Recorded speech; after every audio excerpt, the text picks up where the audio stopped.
పూణే నుంచి తిరుమల వెళ్తున్న నెయ్యి ట్యాంకర్ బోల్తా పడడంతో బిందెలు బకెట్లతో ఎగబడ్డారు స్థానికులు. ఏపీలోని కడప జిల్లా కొండాపురం చిత్రావతి బ్రిడ్జ్ దగ్గర ట్యాంకర్ బోల్తా పడింది. ట్యాంకర్లోని నెయ్యిని తీసుకెళ్లేందుకు పోటీ పడ్డారు స్థానికులు. వాటర్ బాటిళ్లు, చెంబులు, బిందెలు ఇలా ఏది దొరికితే అది తీసుకొచ్చి నెయ్యి ఎత్తుకెళ్లారు జనం. కొంతమంది ఏకంగా డ్రమ్ములు తీసుకొచ్చారు. కొందరు నేలపై పారుతున్న నెయ్యిని కూడా నింపుకునేందుకు ప్రయత్నించారు. హైవేపై వెళ్తున్న వాళ్లు బైకులు, కార్లు, ఆటోలు ఆపి మరీ నెయ్యి కోసం ఎగబడడంతో ట్రాఫిక్ జామ్ అయింది. పోలీసులు స్పాట్ కి చేరుకునేలోపే ట్యాంకర్ ను ఖాళీ చేశారు జనం. ఈ ప్రమాదంలో ట్యాంకర్ డ్రైవర్, క్లీనర్ స్వల్ప గాయాలతో బయటపడ్డారు.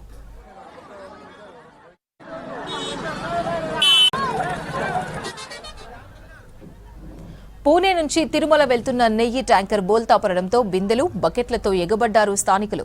ఏపీలోని కడప జిల్లా కొండాపురం చిత్రావతి బ్రిడ్జ్ దగ్గర ట్యాంకర్ బోల్తా పడింది. ట్యాంకర్లోని నెయ్యిని తీసుకెళ్లేందుకు పోటీ పడ్డారు స్థానికులు. వాటర్ బాటిళ్లు, చెంబులు, బిందెలు ఇలా ఏది దొరికితే అది తీసుకొచ్చి నెయ్యి ఎత్తుకెళ్లారు జనం. కొంతమంది ఏకంగా డ్రమ్ములు తీసుకొచ్చారు. కొందరు నేలపై పారుతున్న నెయ్యిని కూడా నింపుకునేందుకు ప్రయత్నించారు. హైవేపై వెళ్తున్న వాళ్లు బైకులు, కార్లు, ఆటోలు ఆపి మరీ నెయ్యి కోసం ఎగబడడంతో ట్రాఫిక్ జామ్ అయింది. పోలీసులు స్పాట్ కి చేరుకునేలోపే ట్యాంకర్ ను ఖాళీ చేశారు జనం. ఈ ప్రమాదంలో ట్యాంకర్ డ్రైవర్, క్లీనర్ స్వల్ప గాయాలతో బయటపడ్డారు.